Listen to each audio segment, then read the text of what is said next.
भारतीय दर्शन में योग का जो महत्वपूर्ण स्थान है, उसी के अंतर्गत जो कई परिभाषाएं हैं, उसको आज हम लोग नोट करेंगे।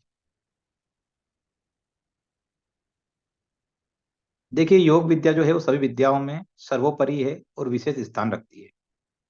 तो योग विद्या से संबंधित ज्ञान सभी भारतीय ग्रंथ में अनेक स्थानों पर देखने को मिलता है। ठीक है।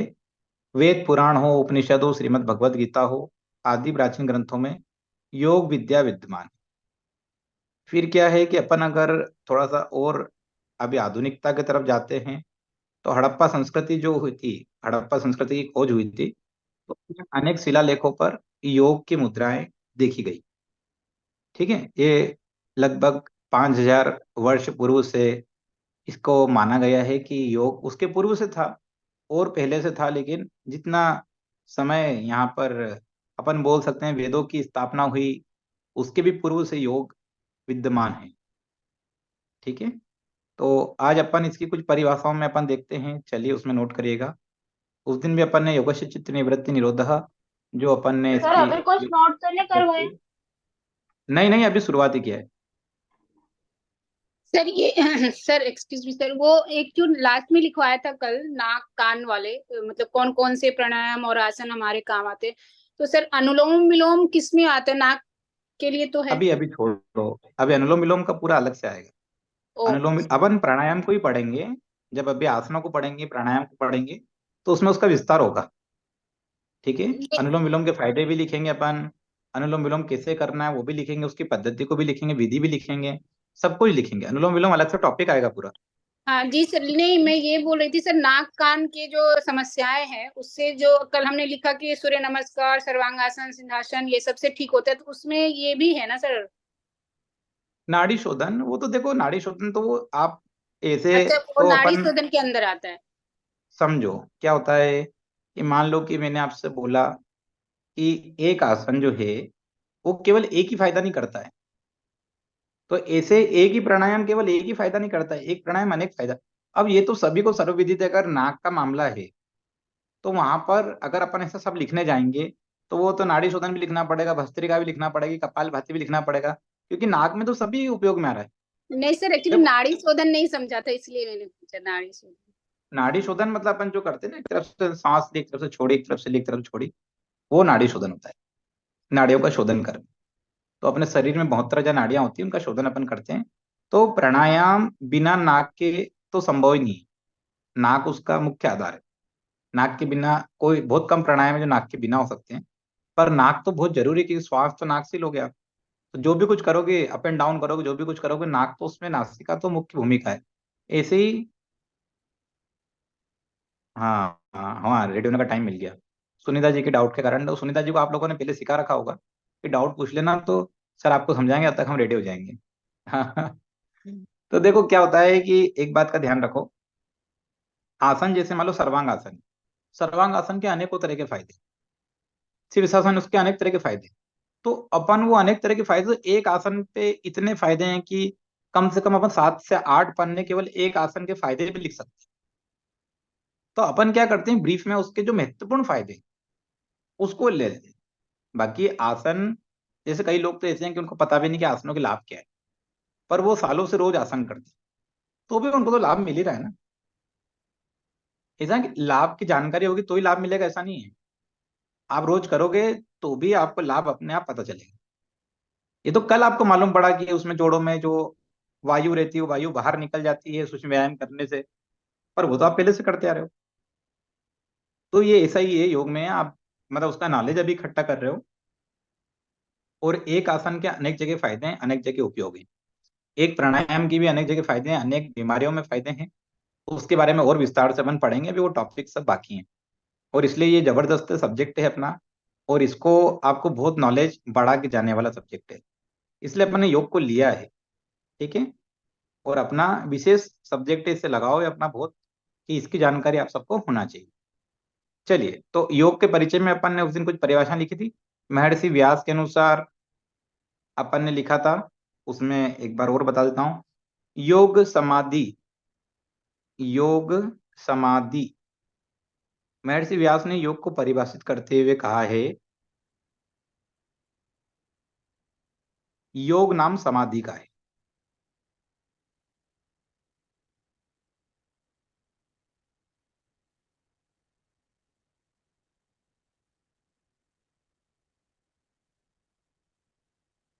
तो उन्होंने ऐसा क्यों बोला? उनका ऐसा था कि जीवात्मा जो है वो ब्रह्म का साक्षात्कार करे, और यही उन्होंने योग बताया है। महर्षि व्यास के अनुसार योग, उन्होंने बोला योग समाधि, एक नाम लिख लो।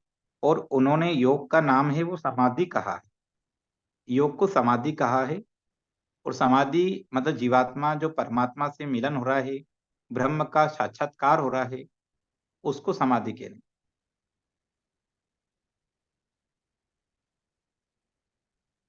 अब पंडित श्री राम शर्मा आचार्य जो हैं, उनका कहना है कि जीवन जीने की कला ही योग है। जीवन जीने की कला सिखाती है योग, सिखा रही, देखो तनाव प्रबंधन कर रही है, शरीर को स्वस्थ रखती है, मानसिक रूप से सुदृढ़ रखती है। तो इस एक लाइन में बहुत लाइन आ गई, जीवन जीने की कला ही योग है। जल्दी उठोगे, जल्दी उठोगे तो बड़ा दिन मिलेगा आपको काम करने के लिए। और योग करोगे तो एनर्जेटिक रहोगे, दिन भर आलस से नहीं रहेगा।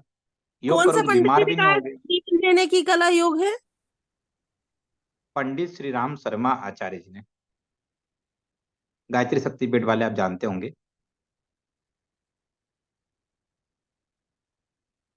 तो वो कह रहे हैं कि जीवन जीने की, अब ऐसा है देखो, आपसे आ गया कि जीवन जीने की कला ही योग है, किसने कहा, और चार नाम नीचे आ गए। तो यदि आपको सच में मालूम होगा तो ही तो आप सही टिक लगा पाएंगे।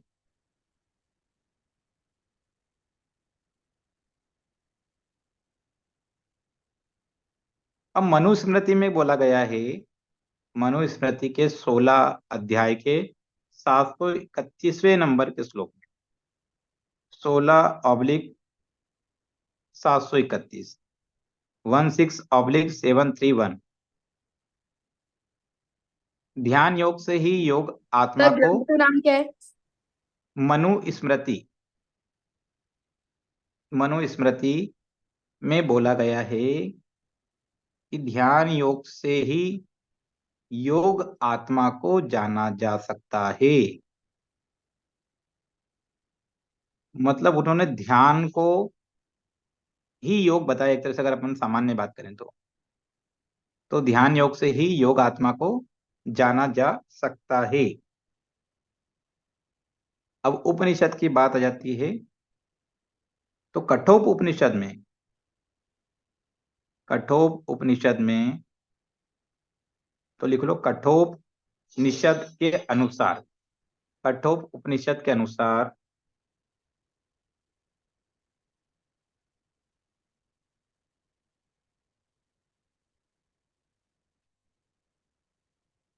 जब मन शांत,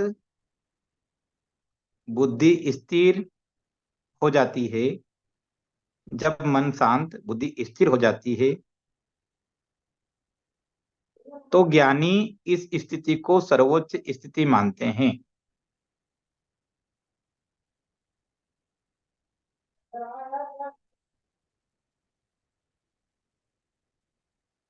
जब मन शांत, बुद्धि स्थिर हो जाती है, ज्ञानी इस स्थिति को सर्वोच्च स्थिति मानते हैं।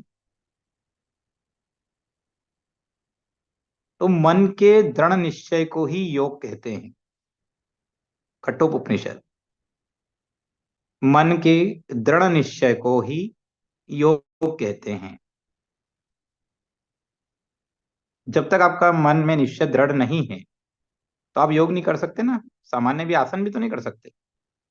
दृढ़ निश्चय नहीं तो रजई से बाहर नहीं निकल सकते, दृढ़ निश्चय नहीं तो नींद से बाहर नहीं आ सकते, दृढ़ निश्चय नहीं जल्दी नहीं उठ सकते, दृढ़ निश्चय नहीं तो कुछ भी नहीं कर सकते। तो उनका यूं कहना है, कठोपनिषद में बोला गया है कि मन के दृढ़ निश्चय को ही योग कहते हैं। अर्थात जब पांच ज्ञानेंद्रियां, अर्थात जब पांच ज्ञानेंद्रियां मन के साथ स्थिर हो जाती है,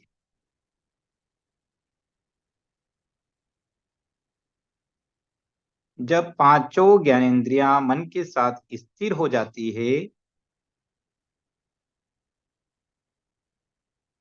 और मन निश्चल बुद्धि के साथ आ मिलता है,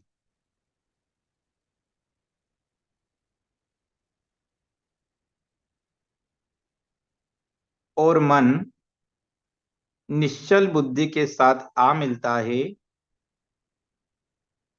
इस अवस्था को परम गति कहते हैं।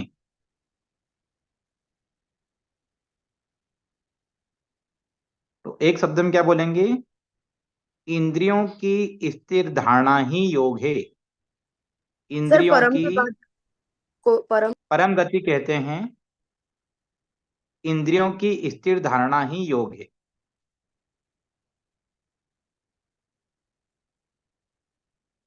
अर्थात जिसकी इंद्रियां स्थिर हो गई, जिसकी इंद्रियां स्थिर हो गई, उसमें शुभ संस्कार उत्पत्ति होती है और अशुभ संस्कारों का नाश होने लगता है।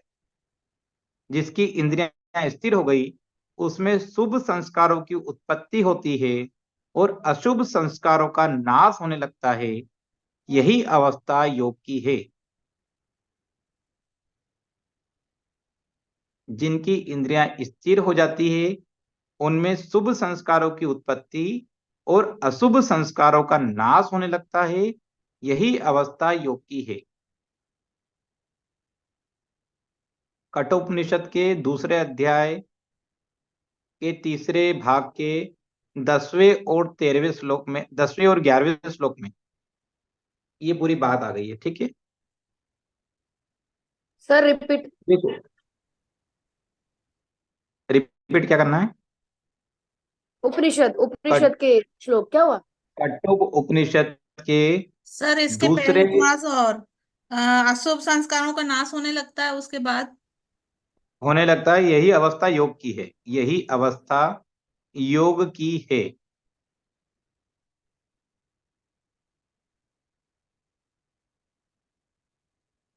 तो देखो, मन अगर स्थिर होगा आपका और आप योगी होने लगोगे, तो आपके ऊपर क्या होगा? आपकी इंद्रियां कंट्रोल में आने लगेगी। इंद्रियां कंट्रोल में लग गई तो पाप से बचोगे। जैसे आपके सामने मान लो कि बहुत ज्यादा कोई का सोना या बहुत ज्यादा पैसा रखा हुआ है और आपके मन में लालच आया, तो आपकी इंद्रियां यदि वश में हैं, तो वो लालच आपके अंदर नहीं आएगा।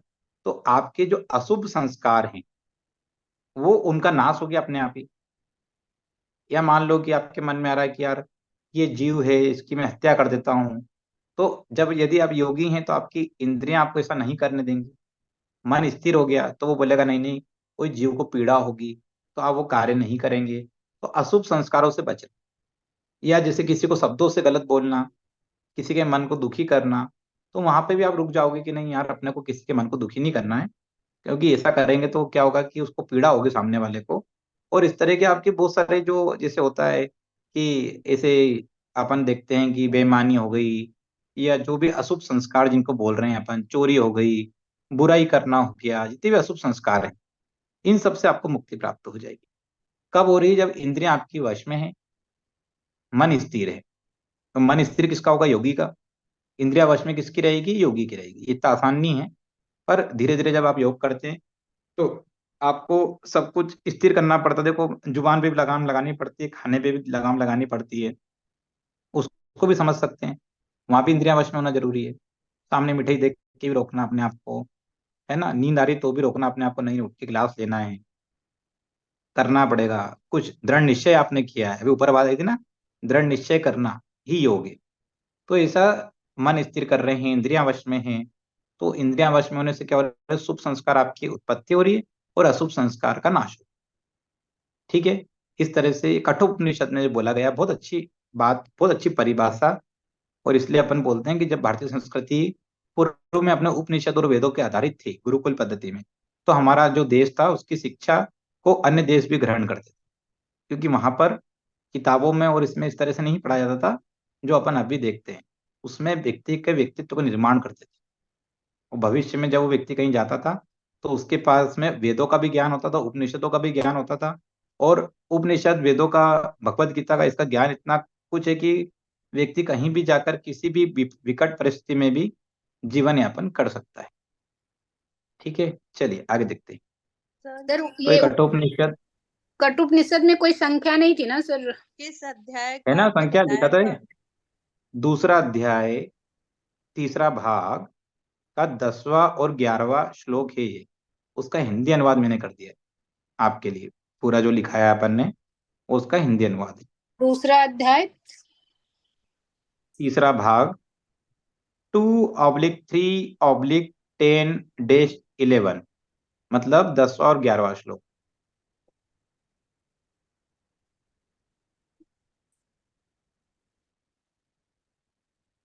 सर 10वां और 11वां श्लोक। हाँ बस खत्म हो गया, 10वां जी 11वां सर। श्लोक है ये। केवल्य उपनिषद के अनुसार क्या बोला गया है योग को?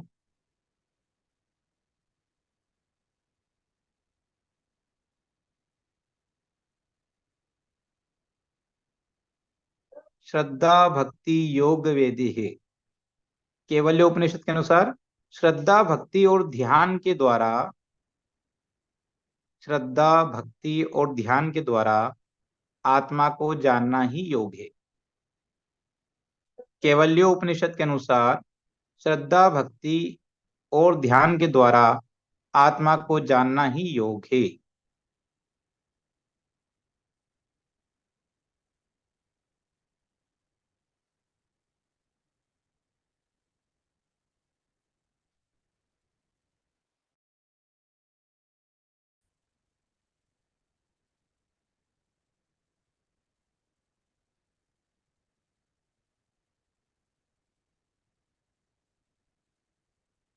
श्रद्धा भक्ति और ध्यान के द्वारा आत्मा को जानना ही योग है।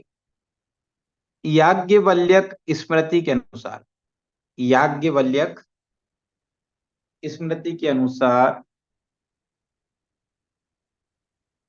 जीवात्मा परमात्मा के मिलन को योग कहते हैं। याज्ञवल्क्य स्मृति के अनुसार जीवात्मा परमात्मा के मिलन को योग कहते हैं।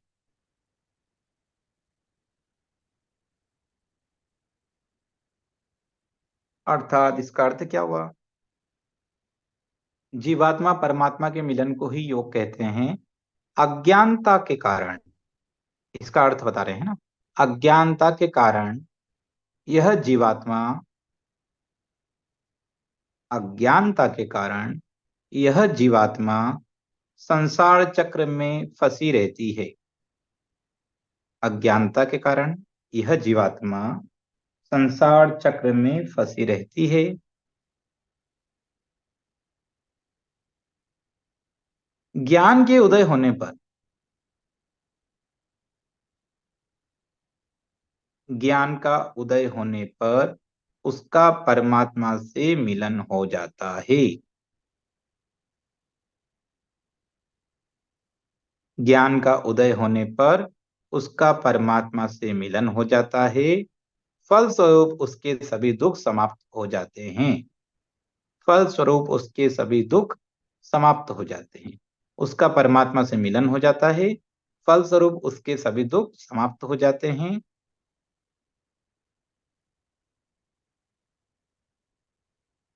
अज्ञानता के कारण यह जीवात्मा संसार चक्र में फंसी रहती है।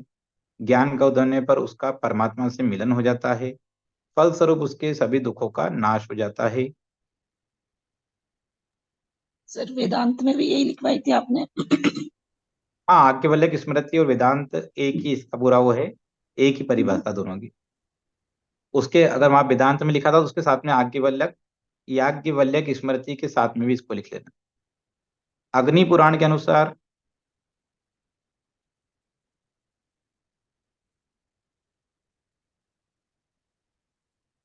अग्नि पुराण के अनुसार ज्ञान का प्रकाश पड़ने पर चित्त ब्रह्म में एकाग्र हो जाता है। चित्त ब्रह्म में एकाग्र हो जाता है। ज्ञान का प्रकाश पड़ने पर चित्त ब्रह्म में एकाग्र हो जाता है। तो योग का जो विस्तार है, देखो उपनिषद में भी आ रहा है, श्रीमद् भगवत गीता में भी आ रहा है, सब दूर योग के बारे में बताया हुआ है।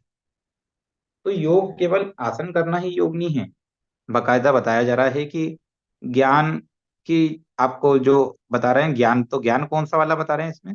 जब व्यक्ति को ये ज्ञान हो जाता है कि उसका जन्म क्यों हुआ,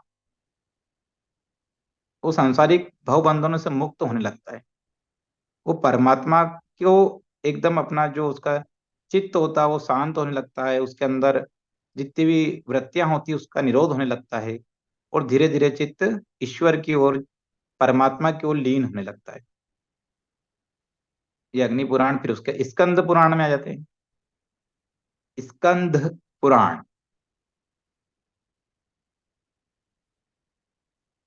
सर हम शांत होने लग जाएं तो हमारे घर वाले तो डॉक्टर के पास ले जाएंगे, इनको क्या हो गया? नहीं, देखो आपका क्या है, आपका नेचर है सारथी जी, कि आप क्या दिन भर मस्ती करते रहते हो, कुछ ना कुछ बोलते रहते हो। तो सच में आप जैसे लोग अगर शांत हो जाएं तो घर वाले टेंशन में आ जाए। आप उनको टेंशन देते रहो जब तक कुछ वो टेंशन में है। दिखाएंगे वो कि इसको क्या हो गया।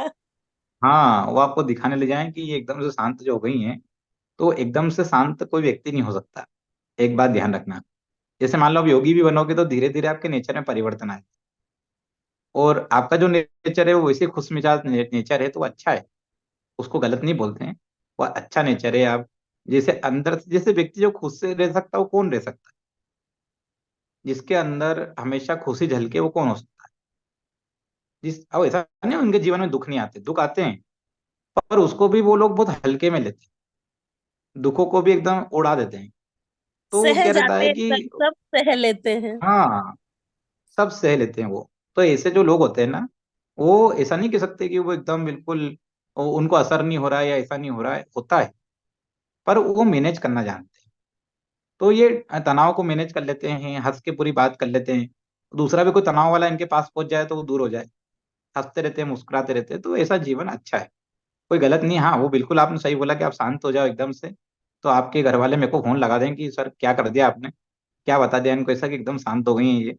तो पूरे सब दूर से फोन आने लग जाए, कोर्ट से भी आने लग जाए, कि आपका काम भी सर ऐसा ऐसा ना, क्या वकील भी पढ़ा रहे बन। हैं कि सबको शांत कर दिया? हाँ।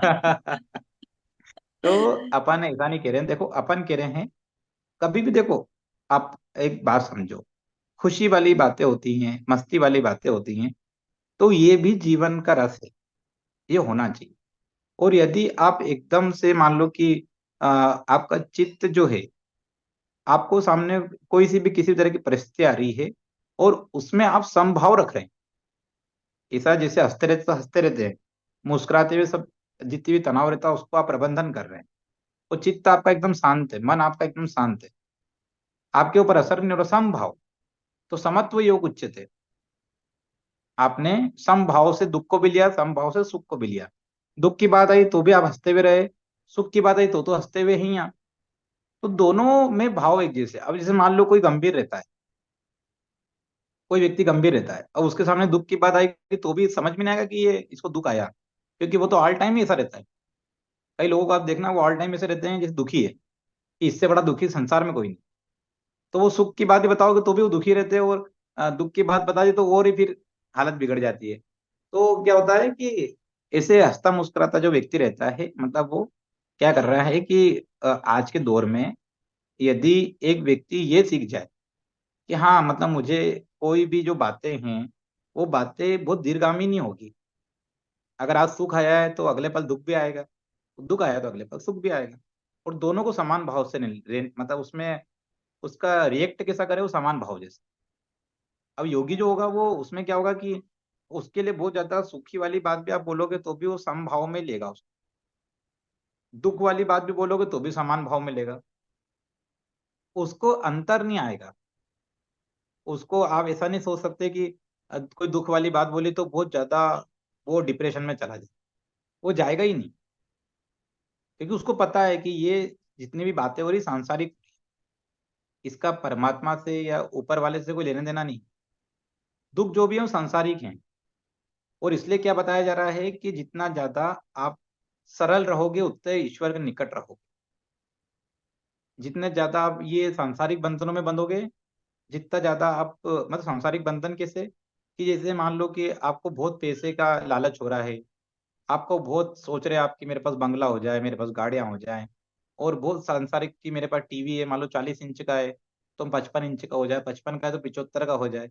तो वो कभी लालच खत्म नहीं होता, और वो दुख का बहुत बड़ा कारण भी है। तो यही समझाया जा रहा है कि इन तरीके को, मनीषा जी आज भी शादी में है लगता, वीडियो ऑफ कर रखा है और कंचन जी सब पे नजर रखते हैं आप। मैंने तो शादी सही बात है, देखो एक दिन में थोड़ी बात है, कल भी शादी थी तो आज भी तो हुई होगी। हाँ, वो कल भी गए थे तो आज भी उन्होंने वीडियो बंद रखा होगा, हो सकता है वो थोड़ा लेट अपन जुड़े हैं तो इस कारण बोला नहीं उन्होंने।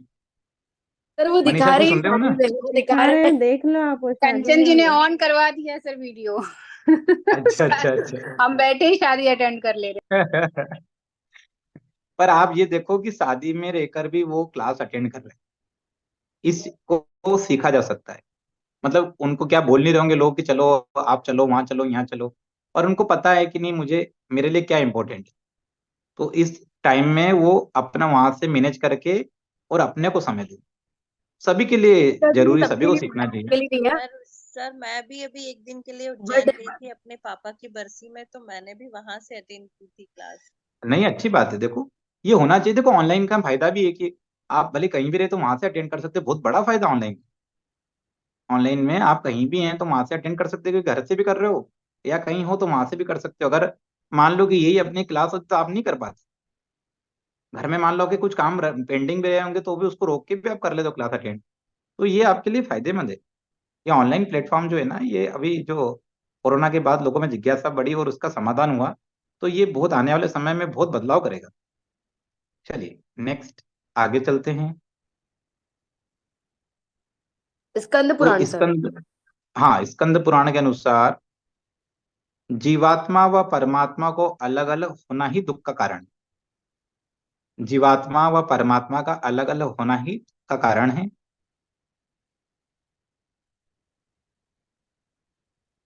और इनका एकत्व होना ही योग है।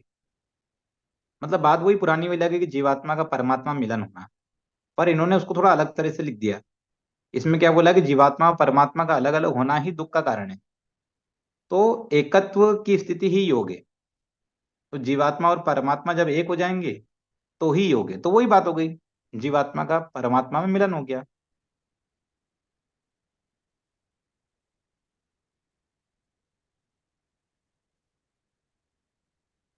वो एक ही बात को श्रीमद् घुमा के भगवत, बोला है। हाँ जी हाँ जी, श्रीमद् भगवत गीता के अनुसार तो अपन पढ़ ही चुके हैं।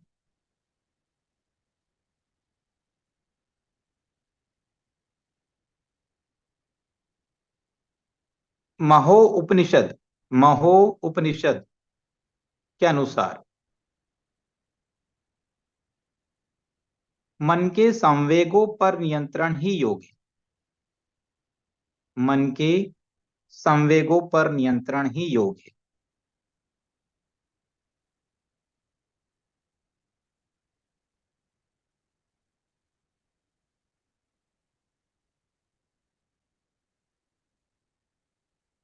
अब ऐसा नहीं कि हिंदू धर्म ग्रंथों की बात हो रही है या केवल हिंदू धर्म ग्रंथों में, ऐसा नहीं है। योग की बात है गुरु ग्रंथ साहिब में भी मिलती है। तो गुरु ग्रंथ साहिब में क्या लिखा हुआ है? गुरु ग्रंथ साहिब में लिखा हुआ है, निस्वार्थ भावना से कर्म करना ही, निस्वार्थ भावना से कर्म करना ही सच्चे धर्म का पालन है। निस्वार्थ भावना से कर्म करना ही सच्चे धर्म का पालन है, और यही वास्तविक योग है। निस्वार्थ भावना कर्म से कर्म करना करना है। ही सच्चे धर्म का पालन है। अर्थात वही बात आ गई, बिना फल के, इच्छा के। जहाँ फल की इच्छा नहीं करी तो वहां निस्वार्थ भाव आ गया। तो निशा निस्वार्थ भावना से कर्म करना ही सच्चे धर्म का पालन है, और यही वास्तविक योग है। सर ये किसके अनुसार बताया था? गुरु ग्रंथ साहिब के अनुसार।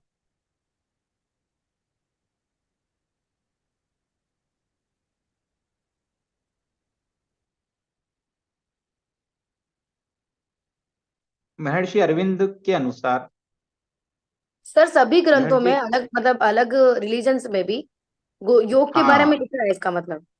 हाँ, देखो आपके सामने लेके आया ना, गुरु ग्रंथ साहिब में भी लिखा है, जैन धर्मों में भी लिखा हुआ है। जैन धर्म में कई ग्रंथ हैं जिसके अंदर योग के बारे में बताया गया। बौद्ध धर्म में भी लिखा हुआ है योग के बारे में। हिंदू धर्म के ग्रंथों में तो आप देख ही रहे हैं। तो ऐसे अनेक धर्म ग्रंथों में लिखा हुआ है। बस समय नहीं है लोगों के पास उसको पढ़ने का, या उनके सामने से कोई बात निकल जाती है तो देखते नहीं है वो लोग, ये अलग बात है। तो महर्षि अरविंद के अनुसार उन्होंने बहुत अच्छी बात बोली। महर्षि अरविंद ने बोला है कि जीवन को बिना खोए भगवान की प्राप्ति ही योग है। जीवन को बिना खोए भगवान की प्राप्ति ही योग है। अब इस एक बात का सार है, लेकिन ये बात में बहुत कुछ छिपा हुआ है कि जीवन को बिना खोए मतलब आप देखो, एक व्यक्ति का जीवन समाप्त हो गया और वो सोच रहा है कि मेरे भगवान से प्राप्ति होगी, और जीवित रहते वो ईश्वर की प्राप्ति के लिए या परमात्मा के लिए कुछ भी नहीं कर रहा है। जीवित रहते तो वो सांसारिक भव बंधनों में ही बंधा हुआ है। जीवित रहते ईश्वर का ना तो वो स्मरण कर रहा है, ना ईश्वर के बताए मार्गों पे चल रहा है। तो उनका यूं कहना है कि जीवन को बिना खोए भगवान की प्राप्ति ही योग है। जैसे व्यक्ति जब बहुत उम्र दराज हो जाता है तो धार्मिक हो जाता है। क्यों हो जाता है? क्योंकि अब वो फिर सांसारिक कार्यों को कर ही नहीं पाता है। तो जब कर ही नहीं पाता है, जब शरीर ने साथ छोड़ दिया, तब तो आपको ईश्वर की तरफ जाना ही है। लेकिन ईश्वर देखते हैं कि जब शरीर अच्छा था तब तो ये सांसारिक मोह माया में फंसा हुआ था, तब तो इसने मेरा स्मरण करा ही नहीं। और जब ये बिल्कुल अंत समय आ गया तो ये मेरा स्मरण कर रहा है। तो क्या वो स्मरण इतना मायने रखता है? तो इसलिए स्मरण हर वक्त करना चाहिए कि इतना अच्छा जीवन दिया उसके लिए धन्यवाद देना चाहिए। कोई सफलता प्राप्त होती है उसके लिए ईश्वर का धन्यवाद करना चाहिए। दिन भर में अपने को अनेक बार परमात्मा को याद करना चाहिए, उनका ध्यान करना चाहिए, जैसा समय मिले उसके अनुसार। क्योंकि जब ऐसा समय आएगा जब अपन कुछ करने योग्य नहीं रहेंगे, तब तो आखिरी में व्यक्ति स्मरण का करता ही है, ईश्वर का स्मरण करता ही है। चलिए आगे चलते हैं। में योग वशिष्ठ के अनुसार संसार सागर से पार होने की सर योग है क्या योगी है? युक्ति का नाम ही योग है। संसार सागर से पार होने की युक्ति का नाम ही योग है। लिखवा योग वशिष्ठ के अनुसार संसार सागर से पार होने की युक्ति का नाम ही योग।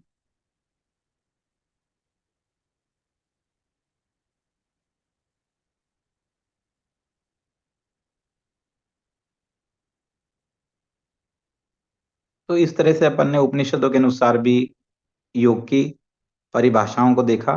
उस दिन भी अपन ने कई परिभाषाओं को लिखा था, पर सर अपन ने कंटिन्यू कई सर परिभाषाओं में योग को समझने की कोशिश करी है जी। संसार सागर से पार होना ही योग। संसार सागर से संसार सागर से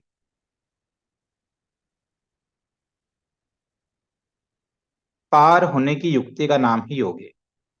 संसार सागर से पार होने की युक्ति का नाम ही योग है।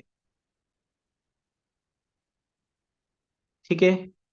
तो अपन ने योग की उपनिषदों के अनुसार, श्रीमद् भगवत गीता के अनुसार, अनेक अनेक जो महापुरुष है उनके अनुसार अपन ने योग की परिभाषाओं को देखा। इनको अपन ने अपने सामने से ये परिभाषाएं लिखी है, आपने नोट करी है, तो आपको अनेक परिभाषाएं याद भी हुई होगी। बहुत एक एक लाइन की परिभाषाएं हैं, ज्यादा कोई विस्तार नहीं है। कठोपनिषद के अनुसार बहुत अच्छी परिभाषा उसके अंदर है। गीता के अनुसार अपन ने उस दिन देखा ही था। तो ऐसी अनेक परिभाषाएं हैं। ठीक है। योग को जो डिफाइन करने की कोशिश की गई है, योग को बताने की कोशिश की गई है। तो योग एक शब्द तो छोटा सा, पर इसका विस्तार बहुत बड़ा है। ठीक है। तो इसके अलग अलग मार्ग हैं, उनको अपन आगे पढ़ेंगे। तो अभी अपन ने परिभाषा वाला चैप्टर जो था उसको पूरा कर लिया है, और इसके अंदर से कई प्रश्न बनते हैं। वो बनते हों नहीं बनते हों, लेकिन आपको योग के बारे में पूरा विस्तार से जानकारी होना चाहिए। और शीतल जी आपके पास में से ये हमारा पुराना स्टूडेंट जो है, ये एंट्री करने की कोशिश कर रहा है। चलिए, तो ध्यान दीजिए एक और बात कि आपको अभी आपने जो पढ़ा है वो योग को पढ़ रहे हैं, तो ये योग के नोट्स आपके लिए बहुत जरूरी है और बहुत काम आएंगे, भविष्य में भी बहुत काम आएंगे। ये अभी सिर्फ आप पढ़ रहे हैं उसके लिए काम नहीं आएंगे। जहां भी योग की बात आएगी तो आपको योग के बारे में पूरा डीप नॉलेज इसमें प्राप्त हो रहा है, तो एक बार इसको जब अपन क्लोज करेंगे अभी क्लास को, तो उसके बाद में जब भी आपको आजकल में समय मिले तो एक बार सरसरी नजर से इसको देखना और इसको समझने की कोशिश करना, हर परिभाषा क्या समझाना चाह रही है। फिर आप विस्तार से समझ पाएंगे कि योग जो है वो किसी एक धर्म से रिलेटेड नहीं है। ठीक है। और ध्यान का बड़ा महत्व है, देखो कई परिभाषाओं में ध्यान का उल्लेख है। तो आप बिना ध्यान के योग को पूर्ण नहीं माना जा सकता। केवल योगासन करना ही योग नहीं है, ध्यान भी करना पड़ेगा, प्राणायाम भी करना पड़ेगा, यम नियम का पालन भी करना पड़ेगा। तो समाधि तक के बारे में इन परिभाषाओं में बताया गया है। ठीक है। तो अभी अपन ने इसको विस्तार से पढ़ा है, कल फिर अलग टॉपिक के साथ में मिलते हैं। जब तक के लिए आप सभी को धन्यवाद।